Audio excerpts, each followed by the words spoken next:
안녕하세요. 이제 30대 중반의 남자입니다. 결혼한 지는 7년이 되었고 아들 하나 딸 하나를 낳아서 아내와 오순도순 살고 있어요. 제 아내는 저보다 1살 어립니다. 그리고 저에게는 저보다 3살이 어린 처제가 한 명 있는데 그 처제 덕분에 아내를 만나게 되었죠. 저는 고3 학교 때까지 정신을 차리지 못했어요. 그렇다고 뭐 불량하거나 아이들을 괴롭히거나 그러진 않았고 그냥 공부를 안 한 거였죠. 솔직히 저희 집이 잘 사는 건 아니었지만 그렇다고 해도 부족한 건 없었고 앞으로 어떻게 살아야 할지 걱정 같은 건 해본 적이 없었어요. 그러니 당연히 대학은 안 가게 되었고 고등학교 졸업하고 일을 할까 생각해봤지만 딱히 하고 싶은 일도 없었죠. 그래서 20살 어린 나이에 그냥 지원해서 군대를 갔습니다. 어차피 가야 하는 거 빨리 갔다 오자 뭐 그런 생각으로요. 그런데 이 선택이 제 인생을 바꿔줬어요. 군대에서 다양한 사람들을 만나고 함께 지내다 보니 앞으로 어떻게 살아야 하는지 제 자신을 생각하게 되더라고요. 점점 군대에서 계급이 오르고 저녁이 다가올수록 인생이 되어 많은 생각을 했습니다. 그래서 결국 저는 뒤늦게 공부를 다시 시작했죠. 명문대에 다니고 있는 꼬임이 있어서 그 친구한테 과외도 받으며 공부를 했어요. 전역하고 나서는 기숙사 학원에 등록해서 수능을 준비했죠. 그리고 전역한 다음에 저는 23살에 대학에 입학하였습니다. 그렇게 신입생 오리엔테이션을 갔는데 제가 나이가 많다 보니 동기들이 좀 어려워하더라고요. 근데 그중 유난히 한 친구만 제게 살갑게 됐고 그게 바로 제 처제였어요. 저는 나이가 있어서 처음엔 어린 친구들 틈에 잘 끼지 못했는데 처제가 적극적으로 저를 데리고 다니면서 다른 친구들과도 친하게 지낼 수 있게 많이 도와줬죠. 처제와 친하게 지나니 많은 친구들이 저희 사이를 의심했지만 저희는 정말 말 그대로 친구 사이였습니다. 그때 제가 처제의 연애 상담을 얼마나 많이 해줬는지 모르겠네요. 아내의 과거는 모르지만 처제의 과거는 첫사랑부터 지금까지 훤히 꿰털고 있었죠. 처제는 평소에는 무척 활발하고 밝은 사람이지만 한번 우울해지면 걷잡을 수 없이 절망하곤 했습니다. 예전에 처제에게 남자친구가 있었는데 그 친구가 군대를 가기 전에 사귀어서 처제는 지고지순하게 기다렸죠. 그리고 전역할 때가 되어서 너무 행복해하고 있는데 그 남자가 전역하고 한 달도 안 돼서 헤어지자고 했어요. 기다려준 건 고마운데 자기가 평생 책임져야 할 것 같은 느낌이 싫었다며 헤어지자고 했죠. 그때 처제가 학교 건물 구석진 곳에 쭈그리고 앉아서 펑펑 울고 있던 모습이 아직도 눈에 선합니다. 그래서 처제 기분이 나았을 때까지 저는 계속 옆에서 어르고 달랬어요. 그리고 그때 제 아내를 만났죠. 처제가 너무 걱정돼서 처제를 집까지 바래다 주다가 처제 언니를 만나게 되었습니다. 그때 제가 한눈에 반해서 처제가 괜찮아지면 소개시켜달라고 부탁하려고 했는데 어느 날 처제와 같이 저녁을 먹자고 해서 나가보니 자기 언니와 함께 나왔더라고요.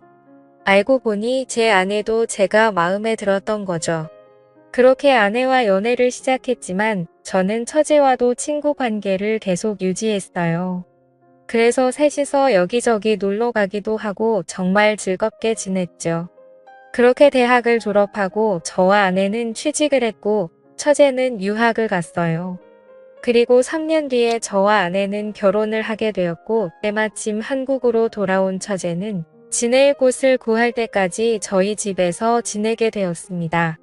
물론 아무 일도 없었고 이런 말을 하는 이유는 그만큼 처제와 제가 인간적으로 친하다는 말을 하고 싶어서예요. 처제는 영어 학원에서 학생들을 가르쳤고 나름 꽤 잘 나가는 선생님이 되었죠. 저번에 보니 전단지에 얼굴이 떡하니 나와 있더라고요. 처제가 생긴 것도 좀 이쁘고 상하게 생긴 편이고 워낙에 에너지가 넘치는 스타일이라 인기 여강사로 이름을 날리고 있었습니다. 그런데 학원에서 아이들을 가르치다 보니 아무래도 남자를 만날 시간이 없는 것 같더라고요. 하긴 그도 그럴 것이 아이들이 학교 끝나면 수업 시작해서 밤 10시가 넘어야 일이 끝나고 주말에도 수업을 하니 일반적인 사람들이랑은 시간이 맞지 않아서 만나기가 힘들었죠. 제가 소개도 몇 번 시켜줘 봤는데 새로 마음에 들어서 연락을 하다가도 시간이 맞지 않아서 만나지를 못하니 잘 될 덕이 없었어요. 그러다가 한 번 남자를 사귄다고 해서 만났는데 그 사람도 학원 강사였죠. 그 사람은 작은 학원에서 아이들을 가르쳤는데 그에 비해 처제는 대형 학원의 인기 강사였으니 결국 남자 쪽이 자격지심을 느꼈는지 자주 다퉜다고 했습니다. 그래서 헤어지게 되었고 그 이후에 만난 사람은 근처에서 호프집을 운영하는 사장님이었어요. 나이도 처제와 비슷하고 장사하는 사람이라 그런지 아주 싹싹했죠. 무엇보다도 두 사람이 출근하고 퇴근하는 시간이 비슷해서 함께할 수 있는 시간이 많은 것이 장점이었어요. 두 사람은 점심에 데이트를 하고 각자 일을 하러 갔다가 퇴근하고 나서는 그 친구의 호프집에서 저와 아내도 함께 모여 같이 시간을 보내기도 했습니다. 그때가 처제가 28살이고 그 사람도 30살이라서 처제는 자연스럽게 결혼 이야기를 꺼냈어요. 그러자 그 친구가 결혼은 조금 나중에 하고 싶다는 식으로 말을 하더라고요. 그런데 처제도 그렇게 급하게 결혼하고 싶지 않다고 하고 그래서 저와 아내는 더 이상 결혼 이야기를 꺼내지 않았죠. 그렇게 둘은 잘 만나는가 싶더니만 오늘 비 오는 날 밤 12시가 다 되어 가는데 누군가 저희 집 초인종을 눌렀어요. 그래서 문을 열어보니 처제가 쏟아지는 비에 흠뻑 터져서 저희 집 앞에 서 있는 것이었죠.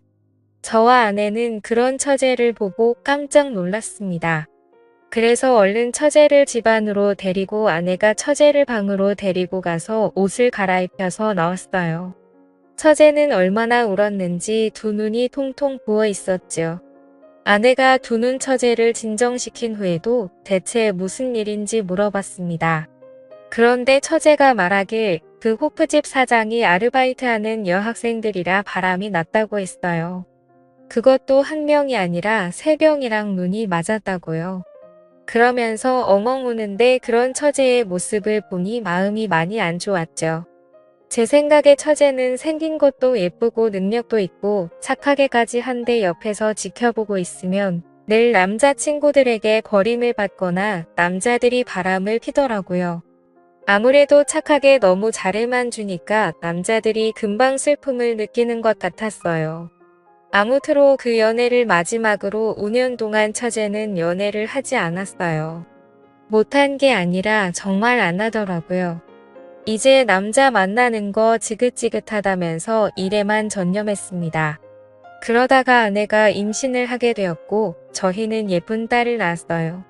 그때부터 매주 주말에 학원 수업이 끝나면 처제가 저희 집으로 와서 제 딸을 보고 주중에는 시키지도 않았는데 자기가 딸을 봐주겠다며 아내를 보고 잠시 놀고 오라고 했습니다. 제 생각에는 처제도 아이를 낳고 가족을 가지고 싶다는 생각을 하게 된 것 같았죠. 그렇지만 연애라는 게 마음대로 되는 게 아니잖아요. 제가 다시 처제에게 소개팅을 시켜주고 제 아내도 여기저기 괜찮은 남자들을 소개시켜 주었지만 잘 되지 않았어요. 그러다가 명절에 시댁이 다 같이 모이게 되었습니다. 장인어른도 장모님도 혼인 문제로 처제 걱정을 하고 있었는데 처제가 벌써 이렇게 말했어요. 엄마는 위로 몇 살까지 괜찮다고 생각해? 장모님은 갑자기 눈이 동그래지시더니 처제에게 되물었죠. 어머, 너 남자친구 생겼니? 아직 사귀는 건 아니고 그냥 서로 호감 있는 정도야. 저희는 처제에게 어떤 사람이냐, 어떻게 만났냐는 등 질문을 쏟아내기 시작했습니다. 처제가 만나는 사람은 처제보다 8살이 많았어요. 처제가 35살이었으니 그 사람은 43살이었죠. 나이를 듣고 다들 좀 망설이긴 했습니다.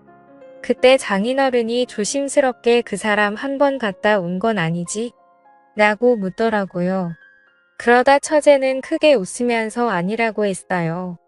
그러자 장인어른이 다시 물으셨죠. 그런데 그날 먹도록 결혼은 안 하고 어디 문제 있는 거 아니니? 처제는 그 사람이 사업에 집중하느라 연애도 얼마 못 해본 매우 순박한 사람이라고 했습니다. 그래서 제가 어떻게 만나게 되었냐고 묻자 처제는 그 사람을 만난 과정을 말해 주었어요. 처제가 말하기에 어느 날 모르는 번호로 전화가 와서 받아보니 그 사람이었대요. 그 사람은 대치동이 새로 학원을 오픈할 예정이었는데 선생님이 필요하다면서 처제를 스카우트했죠. 그 사람은 분당 쪽에서 학원을 운영하던 사람이었는데 이번에 대한민국 학원의 메카인 대치동으로 사업을 확장할 계획이었고 전국 각지의 유명 선생님들을 유치하는 중이라고 했답니다. 처제는 처음에 그냥 나이 좀 있는 아저씨라고 생각했는데 이야기를 나눌수록 아는 것도 많고 특히 사람을 편하게 해주는 자상함에 끌렸대요. 그러면서 서로 가까워지게 되었고 결국 지금은 호감을 가지고 만나는 단계라고 했죠. 이야기를 다 들은 장모님은 저에게 말했어요. 김서방 차내가 볼 땐 어떤가? 괜찮은 사람 같아? 글쎄요. 제가 직접 만나보지 않아서 뭐라고 말씀드리기가 곤란하네요. 그렇게 처제의 남자친구 이야기에 처가 식구들은 즐겁게 명절을 보냈습니다. 그리고 결국 처제는 그 사람과 사귀게 되었고 주말에 시댁에 인사를 드리러 간다고 해서 저와 아내도 시댁으로 향했죠. 그 사람은 양손에 선물을 한가득 들고 낑낑거리며 시댁으로 왔습니다. 그리고 함께 식사를 하고 차를 마시는데 그 사람도 처제처럼 학원 강사였다가 학원 사업에 뛰어들었다고 했어요. 그래서 지금 본당 쪽에서 굉장히 유명한 학원을 운영하고 있는데 학생 수가 많아서 본원과 분원으로 나눠서 학생들을 받는다고 하더라고요. 처제는 남자친구의 능력을 어필하려는 듯 이어서 말했습니다. 그 학원 선생님들도 장난 아니야. 그리고 거기 등록하려면 3개월은 기다려야 해. 장모니가 장인으로는 처제의 남자친구가 무척 마음에 드신 것 같았습니다. 처음에는 나이 때문에 좀 걱정하긴 했지만 만나보니 생각이 바뀐 것 같더라고요. 물론 저도 같은 마음이었죠. 저보다 5살이 많은데도 이야기할 때 계속 예의를 갖추어 대해주시니 저도 같이 예의를 차리게 되었어요. 그리고 나중에 남자들끼리 술 한잔 하자면서 외환도 주고받았죠. 그런데 며칠 뒤에 처제의 남자친구에게서 정말 연락이 왔어요. 저는 그냥 예의상 하는 말인 줄 알았는데 진짜 연락이 오니 좀 놀랐죠. 전화를 받은 제가 당황스러워하자 처제의 남자친구가 웃으면서 말했습니다. 진짜 전화할 줄은 몰랐나 봐요. 그런데 저는 빈말하는 스타일이 아니에요. 그리고 개인적으로 형님이랑 친해지고 싶습니다. 5살 많은 사람이 제게 형님이라며 따뜻하게 대하니까 참 어떨 줄 모르겠더라고요. 그래서 저는 아내에게 처제의 남자친구와 술 한잔하고 들어가겠다고 하고 약속 장소로 향했죠. 그리고 아주 고급스러운 바에서 저희는 술을 마셨습니다. 저도 술을 좋아하긴 하는데 양주는 많이 못 마셔봐서 그냥 그 사람이 시키는 대로 따라갔어요. 그리고 이런저런 이야기를 나누고 한참 술자리를 기울였죠. 이렇게 따로 만나보니 이야기도 잘하고 본인만의 철학도 확고한 사람이더라고요. 대신에 너무 일만 해서 여자를 많이 못 만나봤다면서 제 처제가 너무 좋아서 그러니 자신을 많이 도와달라 했습니다. 그렇게 즐거운 술자리가 끝나고 계산을 하는데 술값이 30만 원이나 나왔더라고요. 제가 놀라자 처제의 남자친구는 꿀꿀 웃으며 계산을 하는데 솔직히 좀 멋있어 보였어요. 저는 아직도 술을 마실 때 계산을 좀 하면서 먹는데 저렇게 계산도 안 하고 30만 원이라는 술값을 턱하고 내니 뭔가 저랑은 레벨이 다른 느낌이었죠. 집으로 돌아가면서 저는 드디어 처제에게도 괜찮은 사람이 나타나서 참 다행이라는 생각이 들었습니다. 집으로 돌아와서 아내에게도 처제 남자친구의 칭찬을 했죠.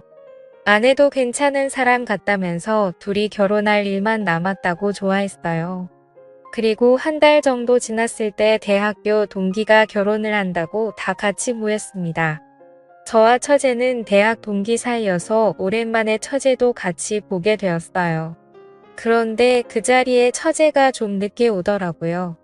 일이 많이 바쁜지 몸이 막바지에 도착했길래 일을 물어보니 남자친구 학원에 등록하고 싶은 학부모들에게 연락이 와서 상담을 하고 왔다고 했습니다. 원래 선생님들은 상담까지는 잘 안 하는데 남자친구 학원이라고 상담까지 하고 온 거죠. 그래서 많이 피곤했는지 도착해서 얼마 마시지 않은 술에 처제는 금방 취했어요. 처음엔 제가 집까지 데려다 주려고 했습니다. 그런데 문득 처제의 남자친구가 생각났죠. 그래서 처제의 남자친구에게 전화를 걸었어요. 그리고 지금 처제가 많이 취했는데 혹시 데리러 나올 수 있는지 물어봤죠. 그래서 알겠다고 이야기를 하면서 제가 있는 것을 알려달라고 하더라고요. 그래서 제가 있는 것을 열심히 설명하고 있었는데 웬 여자의 목소리가 들렸습니다. 정확하게 뭐라고 말하는지는 잘 모르겠지만 여자가 분명했어요. 저는 뭔가 이상한 느낌을 받았죠. 30분 정도 기다리니 처제의 남자친구가 차를 몰고 도착했습니다. 저는 처제를 그 차에 태우면서 저도 같이 탔어요. 제가 차에 타자 처제의 남자친구가 조금 놀랐죠. 저는 그런 처제 남자친구에게 처가 딱 가는 길에 우리 집이 있으니 거기까지만 좀 태워달라고 했습니다. 처제의 남자친구는 알겠다고 하면서 저희 집으로 출발했어요. 저는 처제의 남자친구와 이런저런 이야기를 하면서 차 안을 꼼꼼히 살폈죠. 그런데 차에 뭐 별게 없더라고요. 그리고 집에 도착해서 차에서 내렸습니다. 집으로 들어온 제가 괜한 의심을 했나며 옷을 갈아입는데 아내가 갑자기 웃음을 말했어요. 이거 뭐야? 집에서 한 잔 더 하려고 안주 챙겨온 거야? 아니 그게 무슨 소리야? 자기 바지에 과자 부스러기가 잔뜩 묻었어. 그래서 제가 입고 있던 바지를 봤는데 아내의 말대로 엉덩이에 과자가 잔뜩 묻어 있더라고요. 아무리 생각해봐도 과자를 깔고 앉을 만한 곳이 없었는데 말이죠. 그때 들은 생각이 바로 처제의 남자친구 차였어요. 그 뒤로 뭔가 꺼림직한 느낌이 들었죠. 다음날 저는 처제에게 연락해 처제와 식사를 하면서 뭔 짓을 물어봤어요. 그 사람 부모님은 만나봤냐고요. 처제는 그 사람 부모님이 몸이 안 좋으셔서 아직 만나지 못했다고 했습니다. 저는 계속해서 혹시 다른 형제는 없냐고 물어봤어요. 그랬더니 없다고 하더군요. 그러면 일단 조카는 없다는 소린데 처제 남자친구 차 뒷좌석에 있던 과자가 계속 마음에 걸렸습니다. 이번에 저는 처제 남자친구에게 전화를 걸어서 한번 만나고 싶다고 이야기했어요. 그러자 요새 바빠서 시간 내기가 힘들다고 하더라고요. 저는 제가 저번에 한번 얻어먹었으니 이번에 꼭 술 한잔 사고 싶다고 이야기했습니다. 처제 남자친구는 알겠다고 하며 스케줄을 보고 연락을 주겠다고 했죠. 하지만 며칠을 기다려도 연락은 오지 않았어요. 그래서 처제에게 물어보니 처제도 요새 바빠서 통 볼 수 없다고 하더라고요. 그러면서 이제 곧 있으면 대치동 학원이 오픈해서 그것 때문에 바쁜 것 같다고 했습니다. 저는 처제 남자친구에게 연락이 오기를 기다렸지만 연락은 오지 않았어요. 처제에게 들은 이야기로는 요새 학원 인테리어 공사 중이어서 거의 매일을 그곳에 있다고 했죠. 그래서 저는 외근을 핑계로 밖으로 나서 대치동에 갔습니다. 대치동에는 정말 많은 학원이 어마어마하게 있었어요. 여기서 그 학원을 어떻게 찾나 고민하다가 근처 부동산으로 향했죠. 부동산에는 새로 입주하는 사람들 정보 같은 것을 구할 수 있을 거라고 생각했기 때문이에요. 그렇게 근처 부동산을 돌아다니며 새로 계약한 학원 같은 게 있냐고 물어봤는데 한 군데에서 자기가 알고 있는 곳이 있다면서 주소를 알려주더라고요. 그래서 그곳에 가보니 처제가 앞으로 일하게 돼 처제의 남자친구가 원장인 학원 간판이 보였습니다. 그래서 그곳에 들어가는데 한 전단지가 눈에 띄었죠. 그것은 바로 그 학원 광고 전단지였어요. 그런데 이상한 것이 처제의 이름이 선생님 명단에 없었습니다. 저는 처제에게 전화를 걸어 언제부터 일을 하기로 했는지 물어봤어요. 처제는 다음 달부터라고 이야기했는데 다음 달부터 수업을 하는 선생님 명단에는 처제가 없었죠. 저는 그 전단지를 찍어서 처제에게 보내주고 이상한 것 같다는 식의 이야기를 했어요. 그리고 그때부터 처제와 연락이 되지 않았습니다. 저는 돌아가서 아내에게도 이 사실을 이야기했고 아내도 처제에게 연락을 해봤지만 처제는 연락이 되지 않았죠. 처제의 남자친구도 연락이 되지 않았고요. 그렇게 며칠이 지나고 비가 부슬부슬 내리는 날이었습니다. 거친 빗줄기를 헤치며 퇴근하는데 낯익은 뒷모습이 보였죠. 비 오는데 우산도 없이 비를 추적추적 맞고 있는 것이 예전에 남자친구와 헤어지고 비를 홀딱 맞으면 울고 있었던 처제의 모습과 똑같았어요. 저는 얼른 달려가 처제의 이름을 불렀습니다. 그러자 처제는 저를 보더니 예전처럼 엉엉 울기 시작했죠. 저는 처제를 집으로 데리고 왔어요. 그리고 먼저 퇴근해 있던 아내가 처제에게 무슨 일이냐고 묻자 처제가 눈물을 흘리며 이야기하는데 정말 심장이 멎을 만큼 깜짝 놀랐죠. 처제가 만난 사람은 학원 원장도 아닌 단순한 사기꾼이었어요. 그 사기꾼은 대치동에 새로운 학원이 지어지는 것을 보고 이런 사기인가가 생각했다고 했죠. 일단 대치동에 있는 학원이라 그러면 다들 보내려고 서로 안달이라는 점을 이용한 거예요. 서울 여기저기서 유명한 선생님들을 끌어들인 후 학회 모델에게 유명한 선생님들과 함께 대치동에 새로운 학원을 오픈한다고 소문을 낸 거죠. 제 처제뿐만 아니라 다른 지역의 여러 선생님들도 그 사기꾼에게 속아서 학회 모델에게 상담도 해주고 그랬다고 했습니다. 그렇게 학회 모델을 떼워서는 먼저 등록하는 사람들에게 할인을 해준다고 해서 이미 수천만 원을 학원비로 받아낸 것 같았어요. 다행히 처제가 이 모든 것을 알아내서 경찰에 신고해 그 사기꾼은 잡혔다고 했습니다. 그리고 그놈은 이미 결혼됐고 아이도 있었죠. 제가 들었던 그 여자 목소리는 그 사람의 아내였고 차 뒷좌석에 있는 과자도 그 사람 아이들이 먹던 것이 아니었나 싶네요. 처제는 망연자실하여 거실에 주저앉았습니다. 다행히 처제가 금전적으로 피해를 입진 않았지만 사랑하는 사람에게 사기를 당했다는 것에 많이 힘들어했어요. 그리고 직접 피해를 입은 모델에게 항의 전화가 엄청 와서 그것도 너무 힘들어했고요. 결국 처제는 잠시 일을 쉬기로 했습니다. 그리고 제주도에서 휴식을 취하다가 오겠다고 하고 서울을 떠났죠. 저는 저렇게 착하고 예쁜 처제가 계속해서 좋은 인연을 못 만나는 것이 속상합니다. 하지만 아직 늦지 않았다고 생각해요. 곧 있으면 제주도에서 1년 살이를 끝내는 처제가 서울로 돌아와요. 저는 지금이라도 처제가 정말 괜찮은 남자를 만날 수 있게 바랍니다. 제 이야기를 들어주셔서 감사합니다.